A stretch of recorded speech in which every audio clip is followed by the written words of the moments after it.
नाजरीन आदाब, सियासत टीवी के राज तशरियात में आपका इस्तकबाल है।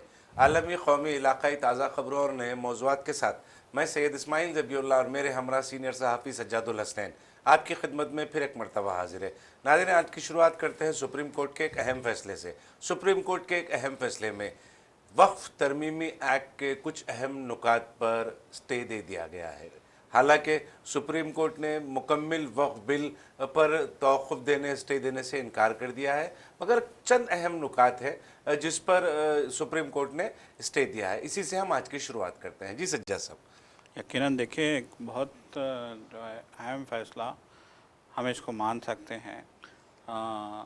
तवक्को तो ये थी कि जो है वक्फ तरमीमी बिल जो कानून बनाया गया है मुकम्मिल पर नई स्टे देगी तरमीमात के अदालत। साथ, जी मुकम्मल उसको जो है उस पर रोक लगा दी जाएगी। देखिए, जितने भी दरख्वास्त गुजार थे उन्होंने सुप्रीम कोर्ट में ये दरख्वास्त दी थी कि ये जो वक्फ का नया कानून हुकूमत ने बनाया है इस पर रोक लगा दी जाए। उनका जो है सीधा मुतालबा यही था कि इस पर रोक लगा दी जाए, लेकिन सुप्रीम कोर्ट ने इस वक्फ तरमीमी एक्ट पर रोक लगाने से इनकार कर दिया है। ताहम एक अहम फ़ैसला भी सुप्रीम कोर्ट ने किया है, वो ये कि इस क़ानून में सबसे जो मतलब एक तशवीशनाक बात ये थी, मुतनाज़ा बिल्कुल उसको हम एक क्लॉज बोल सकते हैं जी उसको। बिल्कुल, सबसे तशवीशनाक बात ये थी कि उसमें ये कहा गया था कि ज़िले कलेक्टर को इख्तियार होगा कि वो वक्फ की ज़मीन पे फ़ैसला कर सके कि ये वक्फ की है या नहीं है। ये फ़ैसला करने का इख्तियार इस एक्ट मतलब है कि इस एक्ट ने ज़िले कलेक्टर को दिया था। तो ज़िले कलेक्टर को जो इख्तियार दिया गया था उसको जो है सुप्रीम कोर्ट ने उस पर रोक लगा दी है। यकीनन एक तरीके से हम ये कह सकते हैं कि इस मतलब फ़ैसले में हमें 10, 15, 20% ही सही राहत तो मिली है। और यकीनन एक जो वक्फ जायदाद का जो इस्तेहसाल की एक खदशात में शदीद तौर पे इजाफा हुआ था बिल की आमद के साथ ही उस पर एक बड़ी कारज़रब हो गई है, बिल्कुल एक अहम बात है, जैसा कि आपने कहा कि कलेक्टर को ये जिम्मेदारी दे दी गई थी कि आया ये वक्फ जायदाद है या सरकारी जायदाद है, इसका फैसला करे। तो यकीनन ये खदशा पैदा हो गया था कि कलेक्टर जो है हुकूमत के दबाव में आकर और या फिर वेस्टेड इंटरेस्ट जिसको बोलते हैं, मफादात हासिला के पेश नज़र फैसले करने की एक खदशात में शदीद तौर पर इजाफा हुआ था। ख़ास तौर पर वो लोग जो वक्फ की जायदादों को बचाने के लिए मुसलसिल जिद्दोजहद कर रहे हैं। वक्फ इमलाक जो है ये वाज़े है कि वक्फ जायदादों का जो मंशा वक्फ होता है वो गरीब मुसलमानों की फलाह व बहबूद, तालीमी पसमानदगी को दूर करना, माशी पसमानदगी को दूर करना, ये इसीलिए वक्फ का कानून लाया गया था। मगर ये देखा गया है कि कानून तो आ गया, मगर उसका जिस तरीके से फ़ायदा पहुंचना चाहिए था, जो मुस्तहक़ीन है उन तक जो इसका फ़ायदा पहुंचना चाहिए था, नहीं पहुंचा। मगर अब ये जो नया कानून आया था इसके बाद और मज़ीद इससे इस्तेहसाल के तवक्कुआत बढ़ गए थे। जी बिल्कुल, देखिए यही था। सारी जो है इंडिया में जो वक्फ तरमीमी एक्ट के ख़िलाफ़ जो मुज़ाहरे चल रहे थे, आपने भी देखा कि मुल्क के हर शहर में, हर ज़िले में, हर गांव में जो है वक्फ की प्रॉपर्टी को लेकर और वक्फ के नए कानून को लेकर मुज़ाहरे किए गए थे। तो उन मुज़ाहरों का वाहिद मकसद यही था कि लोगों में ये ख़दशात पैदा हो गए थे कि इस नए कानून की वजह से वक्फ की प्रॉपर्टीज़, वक्फ की जायदादों का तहफ़्फ़ुज़ात मतलब है कि तहफ़्फ़ुज़ नामुमकिन हो जाएगा। ये जो है एक अवाम में एक तशवीश थी, एक ख़दशा था, एक परेशानी थी। तो यकीनन सुप्रीम कोर्ट के इस फ़ैसले से एक राहत तो मिली कि कलेक्टर को ज़मीन का फ़ैसला, वक्फ की ज़मीन का फ़ैसला करने का जो इख्तियार इस नए कानून में दिया गया था, वो जो है अब इख्तियार जो है कलेक्टर को नहीं रहेगा। ये एक राहत मिली है। लेकिन फिर भी देखिए, फिर भी अगर हम दीगर जो है मामलात पर अगर हम गौर करेंगे, जैसे कि कहा गया है कि बोर्ड में गैर मुस्लिम भी होगा, 3 से ज़ायद मुसलमान जो हैं उसको मंजूरी नहीं दी है अदालत ने अपने इस फैसले में।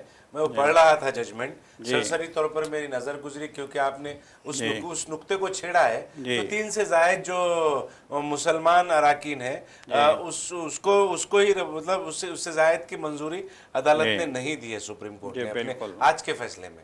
जी बिल्कुल। तो बहरहाल जो है हम ये कह सकते हैं कि सुप्रीम कोर्ट ने ये फैसला किया है, इस फैसले में उसने जो है एक जानिब जो है वक्फ के नए तरमीमी कानून का जो है को जारी रखने का फ़ैसला दिया है। मतलब ये कह सकते हैं कि कानून जो है जारी रहेगा, अब ये इम्प्लीमेंट हो जाएगा, इस पे अमल दरामद होगा, ये फ़ैसला दिया है। तो दूसरी जानिब अपने फ़ैसले में जो है कलेक्टर, ज़िले कलेक्टर को के इख्तियार को जो है ख़त्म करने का भी जो है सुप्रीम कोर्ट ने फैसला। जिन नुकात पर स्टे आयद किया गया है, जिन नुकात को रोक दिया गया है, वो कहा जा रहा है कि वक्फ जायदादों के मफाद में ही होंगे, वो वक्फ जायदादों की तहफ़्फ़ुज़ के मफाद में होंगे। तफसीली जब फैसला आएगा तो मंजर आम पर जब वो तफसीली फैसला आएगा तो उस पर भी इंशाल्लाह हम ज़रूर बात करेंगे। मगर अब ये ऐसे इन हालात में जो ये स्टे आया है, एक इसको हम कामयाबी की तरफ एक पहली सीढ़ी समझ सकते हैं। बिल्कुल, यकीनन ये कह सकते हैं हम कि जो है कुछ हद तक जो है मुसलमानों को इंसाफ मिला। जैसा कि गुज़िश्ता रोज़ मैं देख रहा था, आपने भी देखा होगा, आपकी नज़र से भी गुजरा होगा, मुस्लिम पर्सनल लॉ बोर्ड ने एक अपील जारी की थी, जिसमें मुस्लिम पर्सनल लॉ बोर्ड ने कहा, लोगों से अपील की थी कि आप जो है दुआ करें, आप जो है देखें कि कल फ़ैसला आने वाला है सुप्रीम कोर्ट का 15 तारीख को, कि वो फ़ैसला जो है ऐसा ना आए जिससे कि जो है मुसलमानों के मफादात मुतासिर हों। तो ये बड़ी दर्दमंदाना अपील की गई थी, मतलब है कि मुस्लिम पर्सनल बोर्ड की जानिब से। तो यकीनन देखिए उससे हमको अंदाज़ा हो रहा था कि ये मामला कितना गंभीर है। नहीं, यकीनन मुस्लिम पर्सनल लॉ बोर्ड ने कल अपील की थी, मगर इससे कबल भी, अब आप इसको, मैं नहीं समझता कि मुस्लिम पर्सनल लॉ बोर्ड की कामयाबी है बड़ी। कामयाबी तो नहीं है, बहुत सारे इदारे हैं जिन्होंने वक्फ जायदादों को बचाने के लिए वो अदालत से रुजू हुए थे, और रुजू होकर तमाम को एक जगह एक जा करके अदालत ने उन दरखास्तों पर सुना था। क्योंकि माजी में मुस्लिम पर्सनल लॉ बोर्ड बाबरी मस्जिद, राम मंदिर का जब मसला आया था, उसमें जब नुमाइंदगी की थी तो मुस्लिम पर्सनल लॉ बोर्ड उसमें नाकाम हुआ था। खैर ये अलग मौजू हो जाएगा, इसके ऊपर बातचीत अगर आगे बढ़ाते हैं तो। खैर ये कहना ये है कि एक बड़ी कामयाबी है, एक अच्छा फैसला आया है अदालत का, और उम्मीद की जा रही है कि मुस्तकबिल में ये जो एक ड्राकोनियन जो कानून नाफिज किया गया है, नया वक्फ तरमीमी कानून, वो मुकम्मल पूरे का पूरा उस पर स्टे आएगा। उम्मीद यही की जा रही है, उम्मीद की जा रही है। देखिए सुप्रीम कोर्ट का फैसला तो हम कह सकते हैं कि हो गया है जी, इस बात से इनकार नहीं किया जा सकता। आप देखिए अब टेक्निकली हम जो है अगर आगे दरख्वास्त दाखिल करेंगे तो फिर हम जो है एक एक प्रोविज़न पे जो है हम बहस कर सकते हैं कि इसमें जो है ये इख्तियार उनको दिया गया है, ये गलत है, इससे जो है हमारे मफादात का नुकसान होगा, ये इख्तियार दिया गया है, गलत है, ये इख्तियार दिया गया है।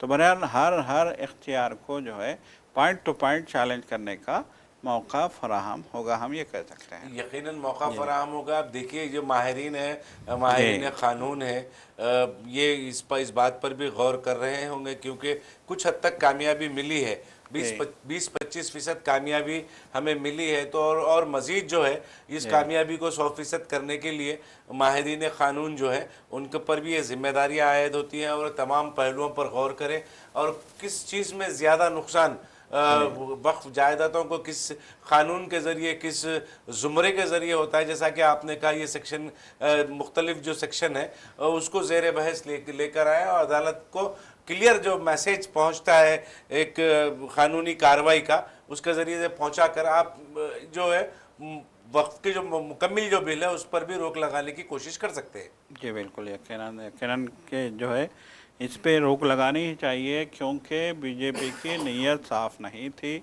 आप भी जानते हैं, सभी जानते हैं कि बीजेपी ने जब ये बिल लाया था तो इसने जो है इस बिल को जेएसी के हवाले किया था, और अफसोस का मकाम ये है कि जेएसी के जो सरबराह थे जगदम्बिका पाल, जो बीजेपी के एमपी हैं, उन्होंने जो है कई इजलास करने के बाद, पूरे शहरों का दौरा करने के बाद, सारे लोगों की जो है तजावीज़ लेने के बाद सारी की सारी तजावीज़ को उन्होंने साइड में कर दिया था।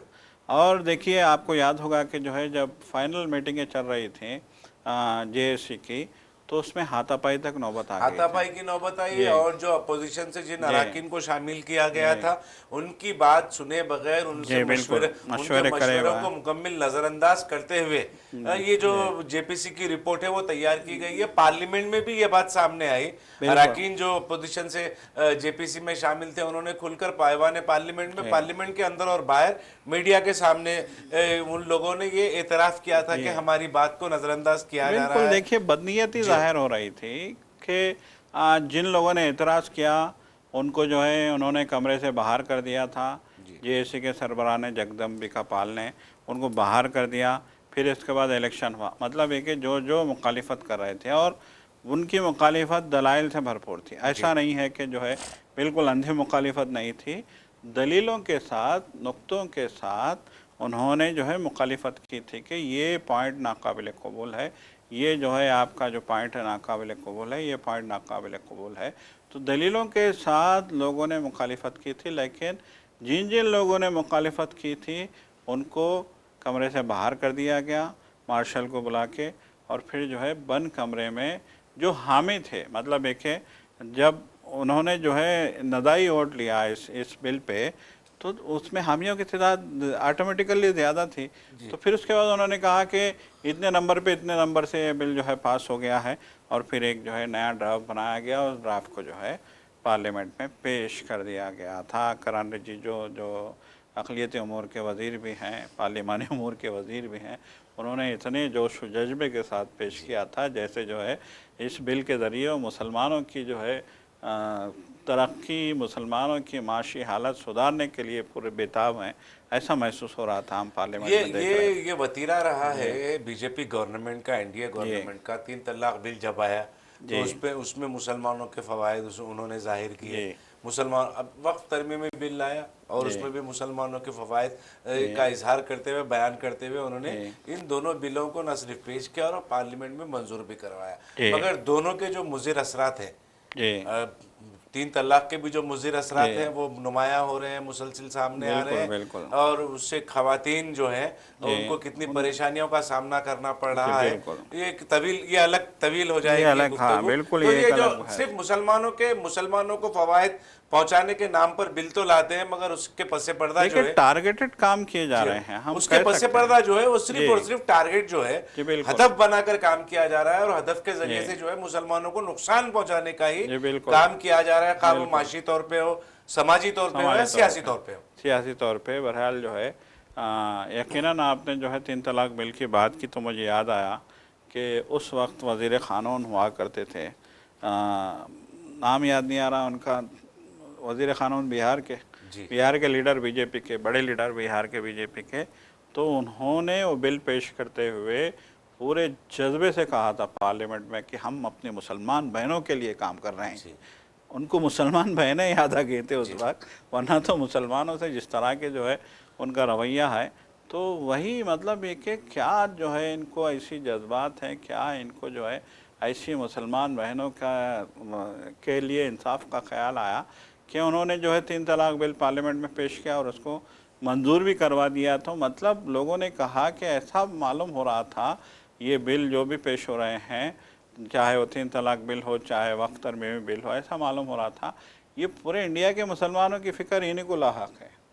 पूरे इंडिया के मुसलमानों को ये चाहते हैं कि सारे मुसलमानों को जो है नौकरियां दे दी जाएँ, उनको बड़े बड़े ओहदे दे दिए जाएँ, उनको जो है ज़मीन जायदाद दे दी जाए। इस तरह का जज्बा जो है पार्लियामेंट में दिखाया जा रहा है, लेकिन हो रहा बिल्कुल अमली मैदान में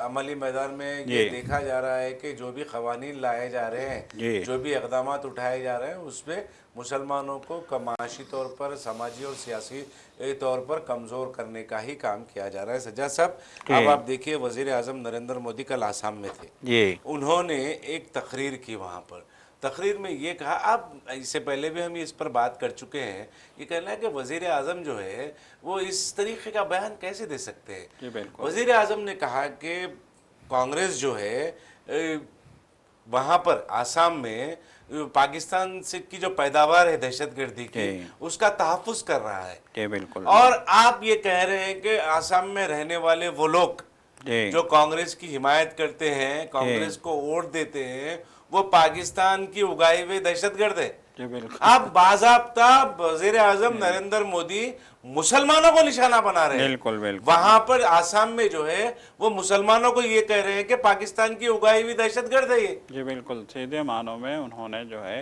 बिलवास्ता तौर पे पाकिस्तानों को सॉरी मुसलमानों को वहाँ के निशाना बनाया और ये साबित करने की कोशिश की कि पाकिस्तान की सरपरस्ती में पनपने वाले दहशतगर्द हैं ये, और ये मतलब है कि दरअंदाजी करके हमारे मुल्क में आ रहे हैं, हमारी ज़मीन में आ रहे हैं, हमारी ज़मीनें छीन रहे हैं। देखिए वज़ीर आज़म की ज़बान से कैसे हाँ, कहते हैं। मैं ताज्जुब है, एक मुल्क का वज़ीर आज़म एक इतनी अजीम जमहूरियत, दुनिया की दूसरी बड़ी जमहूरियत जिसको हम कहते हैं, वहाँ के वज़ीर आज़म के मुंह से इस किस्म के अल्फाज निकल रहे हैं और अपने ही मुल्क के लोगों को पाकिस्तान की पुष्ट पनाही में जेर साया पनपने वाले दहशतगर्दी करार दे रहे हैं। और आप ये सिर्फ और सिर्फ आप देखिए, आप वज़ीर आज़म नरेंद्र मोदी का जो बयान है ये एक तीर और दो निशान है। जी बिल्कुल। आप एक कांग्रेस को भी निशाना बना रहे हैं, दूसरा मुसलमानों को भी दहशतगर्द कह रहे हैं। आप आसाम कह रहे हैं बिल्कुल। देखिए एक जानिब कह रहे हैं कि कांग्रेस उनको प्रोटेक्ट कर रही है, दूसरी जानिब आप मुसलमानों को, सारे के सारे मुसलमानों को आपने दहशतगर्द करार दे दिया। तो ये कितनी मतलब अफसोस की बात है। देखिए इससे पहले झारखंड में भी उन्होंने कहा था कि यहाँ दरअंदाजी हो रही है, बांग्लादेश से लोग आ रहे हैं। तो झारखंड के चीफ मिनिस्टर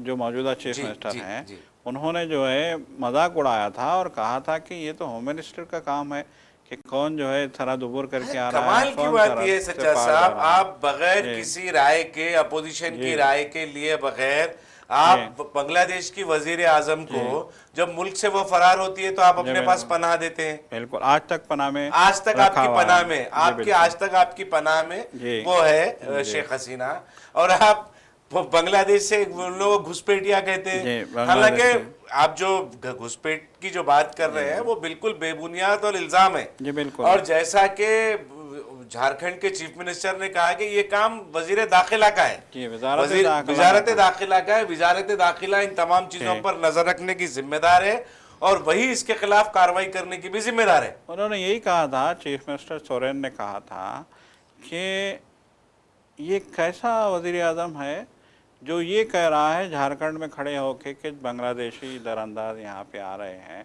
सरहद अबूर करके यहाँ आ जाते हैं और यहाँ रह जाते हैं। उन्होंने कहा कि वो अपने ही होम मिनिस्ट्री के काम पे उंगली उठा रहा है। ये कैसा वज़ीर आज़म है जो अपने ही होम मिनिस्टर के जो है ऊपर उंगली उठा रहा है। देखिए जब भी हमने देखा, आपको भी याद होगा कि जब इलेक्शन आते हैं तो सतही बातों पे आ जाते हैं वज़ीर आज़म। साफ तौर पे जो है देखा गया है कि कभी कहते हैं कि तुम्हारे मंगलसूत्र छीन लिए जाएंगे, ये कहा था उन्होंने, आपको भी याद होगा। शमशान, कब्रिस्तान, वज़ीर आज़म वो कहते हैं कि शमशान तो में लाइट नहीं है, कब्रिस्तान में लाइट है। वो इस तरह की बातें उन्होंने यूपी में की थी। फिर वो आए थे यहाँ पे झारखंड में और दीगर इलाकों में, मध्य प्रदेश में, तो उन्होंने कहा था कि तुम्हारे मंगलसूत्र छीन लिए जाएंगे अगर तुम बीजेपी को वोट नहीं दोगे, कांग्रेस को इख्तिदार में लाओगे तो कांग्रेस तुम्हारे मंगलसूत्र तक छीन लेगी। मतलब कितनी बड़ा जो है, कितना सतही, कितना जो है, एक वज़ीर आज़म अगर इस तरह की बात करेगा कि मंगलसूत्र छीन लेंगे तो एक कितनी अजीब बात है, कितनी जो है सतही लैंग्वेज इस्तेमाल की गई थी। आम आदमी भी सोच रहा होगा कि क्या बेवकूफ़ी की बात कर रहा है हमारा वज़ीर आज़म कि मंगलसूत्र छीन लिए जाएंगे। अब यहाँ कह रहे हैं आसाम में कि तुम्हारी ज़मीनें छीन लेंगे वो लोग तुम्हारी ज़मीनें छीन लेंगे तो आप क्या है फिर? आपकी हुकूमत 5 साल से वहाँ पे। हम घुसपैठ को मतलब ज़मीनों पर कब्जा करने के लिए और इलाके का जो निज़ाम है, उसकी जोग्राफिया है, उसको ख़राब करने का हम इजाज़त हरगिज़ नहीं देंगे। या देखिए आसाम में तकरीबन पिछले 15 साल से गवर्नमेंट है वहाँ पे बीजेपी की। जी बिल्कुल। आप 15 साल में आप ये काम नहीं कर सके, आप अपनी सरहदों को मजबूत नहीं कर सके, घुसपैठ का सिलसिला अभी भी जारी है, तो नाकामी आपकी है। ये बिल्कुल, क्योंकि मरकज में आपकी डबल इंजन सरकार है और आप ये हमेशा हर स्टेट में कहते हैं कि डबल इंजन सरकार हो जाए तो वहां पर फायदे ज्यादा होंगे। डबल इंजन सरकार होने के बावजूद भी अगर आसाम में घुसपैठ का सिलसिला जारी है, मरकजी और रियासती हुकूमत की नाकामी है वो। बिल्कुल बिल्कुल, मरकज़ और रियासत की यकीनन नाकामी है। देखिए यही तो, देखिए बात बोलने का यही है कि कितनी जो है मज़ाक़ा ख़ैज़ बात है, कितनी शर्म की बात है कि 15 साल से 12 साल से आप मरकज़ में इक़्तिदार में हैं, 15 साल से रियासत में आपकी बीजेपी सरकार इक़्तिदार में है, फिर उसके बावजूद आप कहते हैं कि जो है ये इन्फिल्ट्रेशन हो रही है, यहाँ पे दरअंदाज़ी हो रही है, यहाँ पे घुसपैठ अमल लोग आ रहे हैं यहाँ पे, और कांग्रेस उनको सरपरस्ती कर रही है, प्रोटेक्ट कर रही है उनको। अगर हाँ यही हाल रहा तो फिर जो है यहाँ की डेमोग्राफी जो है ख़त्म हो जाएगी, डिस्टर्ब हो जाएगी, लोग ज़मीनें छीन लेंगे आपकी, यहाँ की ज़मीनों पे, हमारी ज़मीनों पे कब्ज़ा कर लेंगे। तो ये कैसी बातें हैं? ज़मीन पे तो चीन कब्ज़ा कर रहा है, डेमोग्राफी तो चीन ने ख़राब करके रखी हुई है।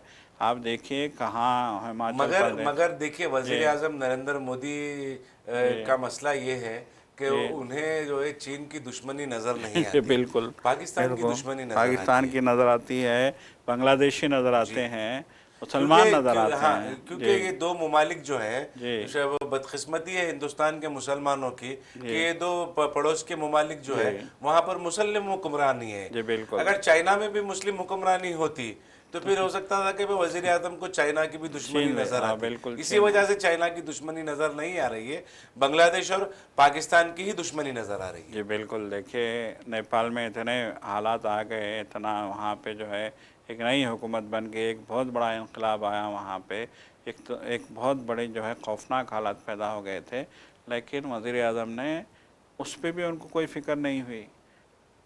बांग्लादेश में हालात ख़राब हुए तो उन्होंने कहा था कि सरहदें बंद करो, चौकियाँ करो, ये घुस जाएंगे वगैरह वगैरह। बहरहाल जो है लेकिन एक तस्वीर मैं देख रहा था सज्जाद साहब, क्योंकि आपने नेपाल का जिक्र किया है, तो एक तस्वीर देख रहा था मैं पिछले 2-3 दिन से, मेरी नज़र से गुजरी 2-3 दिन पहले कबल।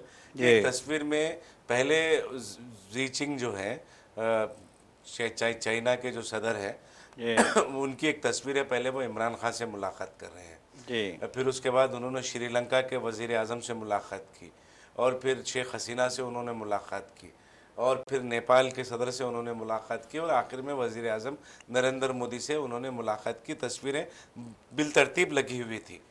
तो पहली तस्वीर में इमरान खान से मुलाकात की, इमरान खान का तख्ता गया, श्रीलंका के वज़ीर आज़म से मुलाकात की, उसकी हुकूमत गई, फिर शेख हसीना से उन्होंने मुलाकात की, उसकी हुकूमत गई, नेपाल के सदर से उन्होंने मुलाकात की, वज़ीर आज़म नरेंद्र मोदी से मुलाकात की। क्या होगा?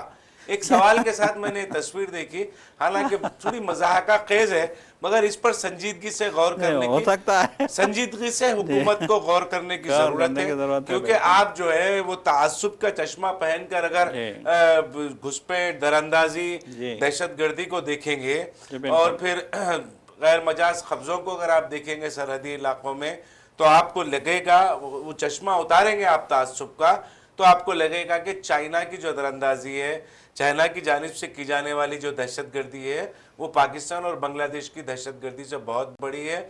चाइना के दरअंदाजी के बाद जो है हमारे जवानों के सर काट कर भेजा गया था चाइना के फौज के ज़रिए से, और बहुत बर्बरियत हुई हमारे जवानों के साथ, हमारे जवानों की लाशों के साथ उन्होंने खिलवाड़ किया। हम ये कभी नहीं भूल सकते। पाकिस्तान, बांग्लादेश जितना हमारे लिए ख़तरा है, उससे बड़ा ख़तरा हमारे लिए चीन है। यकीनन चीन हमारे लिए ख़तरा है, और ये सारी दुनिया जानती है। ख़ुद राहुल गांधी ने जो है अरुणाचल प्रदेश और जो है वो जो इलाके हैं, ख़ास तौर पे लद्दाख के इलाके हैं, वहाँ का दौरा करने के बाद उन्होंने ख़ुद देखा था कि कैसे जो है धीरे धीरे चीन हमारी ज़मीनें छीनता जा रहा है, कैसे धीरे धीरे जो है चीन हमारी सरहदों में पेशकदमी कर रहा है, और कैसे धीरे धीरे चीन ने जो है 40 किलोमीटर तक, तकरीबन 400 किलोमीटर की बात की जा रही है, 400 मुरब्बा किलोमीटर की ज़मीन उसने जो है हिंदुस्तान से छीन ली है, और वहाँ जो लोग थे उन लोगों को जो है ढकेल दिया गया है पीछे की तरफ। तो यकीनन ये सोचने वाली बात है। और फिर सारी दुनिया जानती है कि चीन ने जो है एक नक्शा भी जारी किया था अपना, जिसमें उसने हिंदुस्तानी, चीन की सरहद से लगे हिंदुस्तानी गाँवों के नाम तक बदल दिए थे, उसने हिंदुस्तानी अज़ला के नाम तक बदल दिए थे। तो ये जो है देखिए, उस वक्त जब चीन ने नाम बदले तो बड़ा जो है गुस्सा आया था हमारी हुकूमत को। हमारी हुकूमत ने कहा था कि नाम बदलने से क्या होगा, लेकिन हुकूमत नाम बदलने का काम ये हुकूमत भी करती रही है। नाम बदलने में महारत है हुकूमत को महारत है, हमारी। चाहे वो इलाहाबाद हो, चाहे जो है वो अभी तो दिल्ली जो के है कई इलाके और सड़कें हो, बिल्कुल बिल्कुल यूनिवर्सिटीज़ हो, ये बिल्कुल काम नाम बदलने का काम शायद हो सकता है जी कि चीन ने वज़ीर आज़म नरेंद्र मोदी और बीजेपी हुकूमत से उसकी जहद हासिल की है। सजा साहब, हमें इशारा मिल गया है कि आखिरी अहम खबर है, उस पर जी बात ज़रूरी कर लेंगे। बिहार में आज वज़ीर आज़म नरेंद्र मोदी दौरा करने वाले हैं। जी पूर्णिया एयरपोर्ट जो है जी और मखाना बोट, ये जी आज के एजेंडे पे रहेगा। ये जी दो चीज़ें भी जो है, एक बड़ी काफ़ी अरसे से पूर्णिया एयरपोर्ट का जो है मसला ज़ेरे इल्तिवा था, और मखाना अच्छा बोट इसलिए भी अहम है कि राहुल गांधी जो है बिहार में अपने दौरे के दौरान वो मखाना किसानों से उन्होंने मुलाकात की थी, उन फसलों का जायज़ा लिया था, और उसके बाद कहा था कि ये मखाना जो है यहाँ से निकलकर जब बाज़ार में जाता है, मॉल में जी जाता है, तो जी वो 2000 रुपये किलो तक किलो बिकता है। बिकता है। और फिर यहाँ पर ये किसानों को उनकी जो पैदावार है, वो जो ज़राअत पर जी लगा रहे हैं, वो तक हासिल नहीं जी हो रहा है। बिल्कुल ये बिल्कुल बात राहुल गांधी ने की थी, और राहुल गांधी का वो तस्वीर जो है वो टखने तक, घुटने के ऊपर तक अपना जी पैंट चढ़ाकर वो कीचड़ में उतरकर वो कीचड़ किसान में मखाने जी के किसानों से वो बात कर रहे थे। जी तो वो एक अहम मसला है। ये शायद इसी का नतीजा है कि मखाना बोर्ड जो है वजीर आजम जी नरेंद्र मोदी का जो दौरा है, दौरे में एजेंडे में शामिल रहा है। जी बिल्कुल। देखिए, जब राहुल गांधी गए थे वहाँ पे, और मखाना जो असल में मखाना जो है, देखिए तालाबों में, जौहड़ों में, या फिर ऐसे जैसे खेतों में जहाँ पानी बहुत ज़्यादा जो है पानी होता है, पानी की बहुत रिक्वायरमेंट होती है मखाने के लिए, वहाँ मखाने की बेलें जो है पैदा की जाती हैं, फसल उगाई जाती है मखाने की। तो बहरहाल बहुत मुश्किल काम है, लोगों को कड़ाकी की सर्दियों में जो है घुटनों घुटनों पानी में जाकर जो है वो मखाने निकालने होते हैं। मखाने भी पानी के ऊपर नहीं होते, नीचे से जो है उनको बेलों के नीचे से मखाने निकालने होते हैं। बहुत मुश्किल काम हम कह सकते हैं। तो राहुल गांधी ने देखा, उन्होंने बात की किसानों से और पूछा कि कैसा आप ये इतने मुश्किल से निकालते हैं, कितने में किलो देते हैं आप? तो उन्होंने कहा कि 30 रुपया किलो। कितनी सदमे की बात है। तो यही कहा राहुल गांधी ने कि ये 30 रुपया से इतनी मेहनत करके कीचड़ में जो है घंटों घंटों खड़े होके कई महीनों की मेहनत के बाद जो है मखाने की फसल उगती है, फिर ये कीचड़ में जाके सर्दी के मौसम में कहा जाता है कि उसकी फसल सर्दी के मौसम में जो है वो फल देता है। तो सर्दी के मौसम में ये लोग जाते हैं, पानी में उतरते हैं, वहाँ से इसको तोड़ते हैं, एक एक एक एक एक एक करके तोड़ना पड़ता है, वो तोड़ते हैं, फिर उसकी कीमत लगाई जा रही है 30 रुपये, और ये बेचा जा रहा है 2000 रुपये में। कितना इस्तेसाल हो रहा है इन किसानों का। अब तो अगर बहरहाल जो देखिए, है मखाना बोर्ड के एजेंडा में जी बात आएगी और मखाना किसानों को मराद का ऐलान किया जाएगा, जी मखाने की कीमत में इजाफा किया जाएगा, तो जी यकीनन इसको एक राहुल गांधी की बेहतरीन कामयाब नुमाइंदगी यकीनन हम कैसे यकीनन कहेंगे, यकीनन और ये कामयाब नुमाइंदगी का नतीजा इसको करार दिया जाएगा कि मखाना बोर्ड जो है वजीर आजम के बिहार दौरे के एजेंडे में शामिल हुआ है। ये बौखलाहट को भी जाहिर करता है यकीनन बीजेपी यकीनन की। बिहार में जिस किस्म की सूरत हाल है, वो जी सूरत हाल से खौफ ज़दा होकर जी जो बौखलाहट का शिकार जिसको हम कहते हैं, वो बौखलाहट का भी इज़हार होता है। तो नाजरीन, अब वक्त हो चला है सियासत टीवी के दीगर प्रोग्रामों से आप जुड़े रहे। हमारा ये प्रोग्राम आपको कैसा लगा, आप ज़रूर अपनी राय कमेंट बॉक्स में अरसाल करें, और सियासत टीवी की सारी टीम को अब दे इजाज़त। खुदा हाफिज़। खुदा